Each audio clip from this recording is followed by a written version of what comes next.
শিক্ষার্থীরা তোমরা কেমন আছো? আশা করি ভালো আছো, বাসায় আছো, নিরাপদে আছো, আর নিশ্চয়ই নিরাপদ দূরত্ব বজায় রেখে চলছো। বাইরে আসলে মাস্ক পরিধান করে আসো। আজকে আমি তোমাদের নবম ও অষ্টম শ্রেণীর তোমাদের বাংলা দ্বিতীয় পত্র নিয়ে আলোচনা করতেছি। শব্দ গঠন চ্যাপ্টার থেকে পঞ্চম পরিচ্ছেদ। অষ্টম শ্রেণীর তোমরা বাংলা ব্যাকরণের যে বইটা, এনসিটিভি ভিত্তিক যে বইটা বাংলা দ্বিতীয় পত্র, সেটা বের করো এবং পঞ্চম পরিচ্ছেদ দেখো শব্দ গঠন। এখানে আমি আজকে ধনাত্মক শব্দ সম্পর্কে বিস্তারিত আলোচনা করব। ধনাত্মক শব্দ এবং অনুকার শব্দ সম্পর্কে তোমরা একটু বইটা খুলো, একটু মনোযোগ সহকারে শুনো আমি কি বলছি।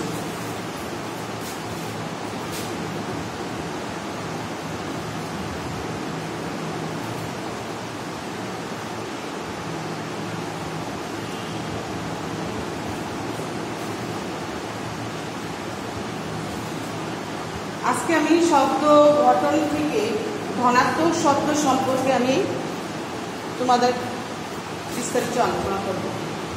ধনাত্মক শব্দ কি? ধনাত্মক শব্দ হচ্ছে কোনো কিছু স্বাভাবিক বা কাল্পনিক অনুভূতি বিশিষ্ট শব্দের রূপই হচ্ছে ধনাত্মক শব্দ। এই ধনাত্মক শব্দ যেমন ঘেউ গো, কে ঘেউ ঘেউ করে? কুকুর ঘেউ ঘেউ করে। মিউ মিউ, মিউ মিউ কে ডাকে? বিড়াল মিউ মিউ ডাকে। এই ধনাত্মক শব্দ আসলে কতগুলো ধ্বনির মিলিত রূপ। এই সম্মিলিত ধ্বনি একদিকে কানে শোনা ধ্বনির অনুকরণের সৃষ্টি, আর অন্যদিকে মানুষের সূক্ষ্ম অনুভূতির প্রতীক। আসলে এই ধনাত্মক শব্দের বাংলা ভাষায় নিজস্ব কোনো আর অর্থ নাই, তবে বাক্যে ব্যবহৃত হলে এগুলি বিশেষ অর্থ প্রকাশ করে। আসলে তাদের নিজস্ব কোনো অর্থ নাই যদিও, কিন্তু বাক্যে ব্যবহৃত হলে এটা একটা নিজস্ব অর্থ প্রকাশ পায়। আর এই বিভিন্ন ধরনের অনুকৃতিভাবে আমরা যে মানুষের যে ধনাত্মক যে শব্দগুলি, সেই শব্দগুলো বিভিন্নভাবে তাৎপর্যপূর্ণ অর্থ প্রকাশ করে। আজকে দেখি যে বিভিন্নভাবে হতে পারে মানুষের ধ্বনির অনুভূতি হতে পারে, অনুকৃতি হতে পারে, জীবজন্তুর ধ্বনির অনুকৃতি হতে পারে, বস্তুর ধ্বনির অনুকৃতি হতে পারে, কাল্পনিক অনুকৃতি হতে পারে। তাহলে বিভিন্নভাবেই তার সেই অনুকৃতিটা হতে পারে। তাহলে আমি আজকে দেখি কিভাবে ধনাত্মক শব্দগুলি আমরা পেয়ে থাকি। দেখি 1 নাম্বার, মানুষের ধ্বনির অনুকৃতি। যেমন বেউ বেউ, ছেলেটি বেউ বেউ করে কাঁদছে। এখানে আমরা 2 বার উচ্চারণ করেছি। কয়বার? 2 বার। বেউ বেউ করে কাঁদছে। তিনি কি, তুমি হি করে হাসছো কেন? অনেক সময় আমরা কথা বলার সময় বাংলা ভাষার অনেক শব্দই কিন্তু আমরা 2 বার উচ্চারণ করে ফেলি। গুনগুন, মেয়েটি গুনগুন করে গান গাচ্ছে। তারপরে খপ খপ, লোকটি খপ খপ করে কাশছে। টাটা, টাটা করে আওয়াজ করে না, তো ভালো লাগে না, এরকম ভাবে বলে থাকি আমরা। তারপরে আসলাম জীবজন্তু ধ্বনির অনুকৃতি। জীবজন্তু কি করে সেটা বলি। জীবজন্তু গেউ গেউ, একটা কুকুর কিভাবে ডাকে? গেউ গেউ করে ডাকে। কার ডাক? কুকুরের ডাক। মানে কুকুরটি গেউ গেউ করে ডাকছে। বিড়াল, বিড়াল কি করে? মিউ মিউ করে ডাকে। বিড়ালটা মিউ মিউ করে ডাকছে কেন? কুকু, বসন্তকালে কুকিল কু কু কু কু করে ডাকে। কাকা, এক জাত কাক কাকা করে ডাকছে। গড়, মানে এটা হচ্ছে সিংহ গড় গড় করে ডাকছে। কখন ডাকে? রাগে গড় গড় করে ডাকছে। তারপরে আমরা আসলাম বস্তুর ধ্বনির অনুকৃতি। খচখচ, কৃষকেরা যখন ধান কাটে তখন একটা আওয়াজ হয়, সে আওয়াজটা সে কেমন লাগে? গজগজ করে। তাহলে কৃষকেরা ধান কাটার সময় গজগজ করে আওয়াজ হয়। তারপর মরমর, মরমর কিসের শব্দ? মরমর যখন কোনো গাছপালা ভেঙে পড়ে তখন একটা আওয়াজ হয়, একটা শব্দ হয়। এই শব্দটা কেমন মনে হচ্ছে? মরমর করে পড়ে। আমরা বলি যে গাছটা মরমর করে ভেঙে পড়লো, গাছের ডালটা মরমর করে ভেঙে পড়লো, এরকম বলি। তারপরে গুড়গুড়, আকাশে মেঘের গুড়গুড় করে ডাকছে। মেঘ ডাকছে কিভাবে? গুড়গুড় করে মেঘ ডাকে। কলকল ধ্বনি, কলকল আওয়াজটা কিসে হয়? নদীতে। নদীতে যখন পানি যায় তখন সে আওয়াজটা কেমন হয়? কলকল করে মনে হয় যাচ্ছে, কলকল আওয়াজ হচ্ছে, নদীর পানি কলকল করে বয়ে যাচ্ছে, নাকি কলকল করে যাচ্ছে, তোমরা বলি না? ঝমঝম, কিসের আওয়াজ? ঝমঝম বলো তো দেখি। বৃষ্টির আওয়াজ, ঝমঝম করে বৃষ্টি পড়ছে। তারপরে আসলাম আমরা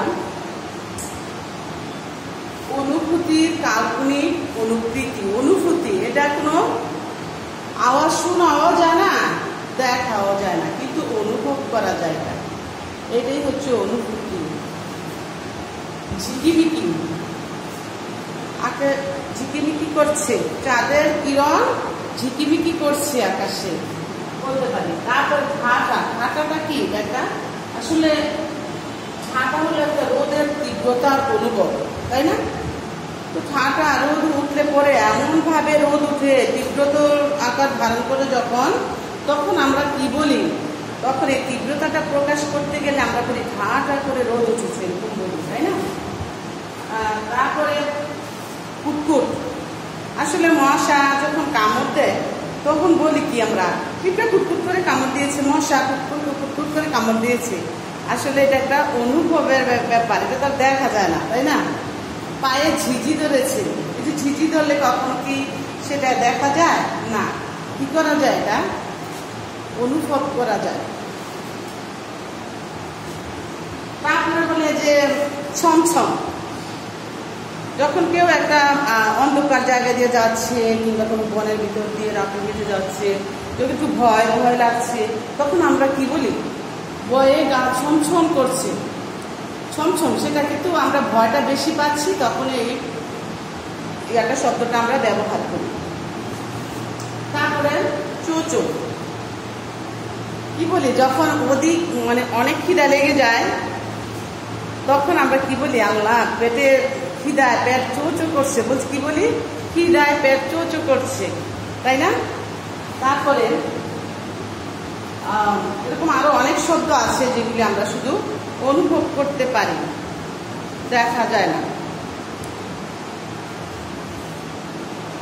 তারপরে আমি এরপর অনুকার শব্দ আরেকটা আছে, এখানে বললাম ধনাত্মক শব্দ তো দেখলামই, পলাম, উদ্ধাম, কোনো কিছু স্বাভাবিক বা কাল্পনিক অনুকৃতি বিশিষ্ট শব্দের রূপই হচ্ছে ধনাত্মক শব্দ।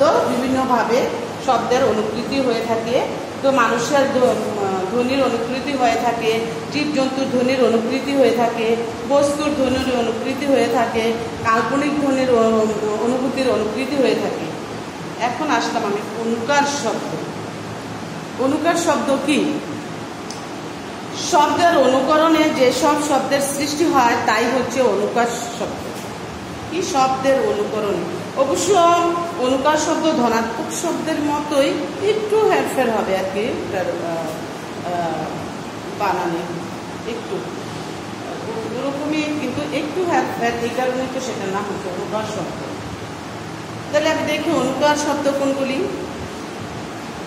অনুকার শব্দ হচ্ছে কি বললাম, এটা সংজ্ঞাটা, শব্দের অনুকরণে যে শব্দের সৃষ্টি হয় বা শব্দের বিকারে যেসব শব্দের সৃষ্টি তাই হচ্ছে অনুকার শব্দ।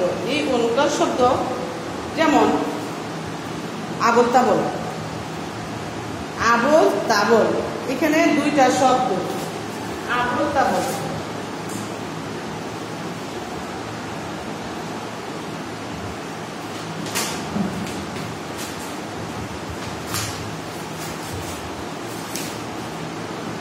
আবল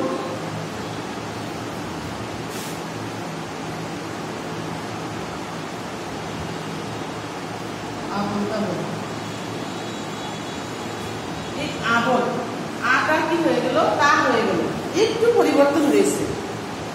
এর আগে আমরা যখন ধনাত্মক শব্দ পড়েছি তখন দুইটা শব্দে একই রকম ছিল, কিন্তু এখন একটু চেঞ্জ হয়েছে। কিসের?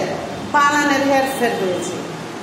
আবল তাবল, আসলে কি আবল তাবল বলছে কেন? তারপরে যেমন কাপড় চোপড়,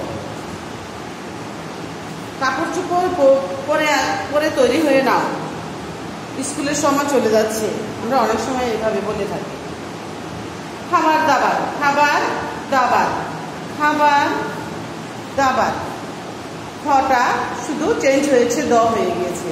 খাবার দাবার, দুপুরে খাবার দাবার শেষ করে ফেলেছি, বা এখন খাবার দাবার শেষ হয়নি।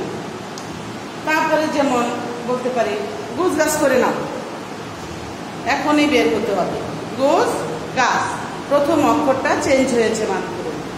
গোছ গাছ করে নাও, ট্রেনের সময় হয়ে গেছে বা এখন বের হতে হবে, এরকম।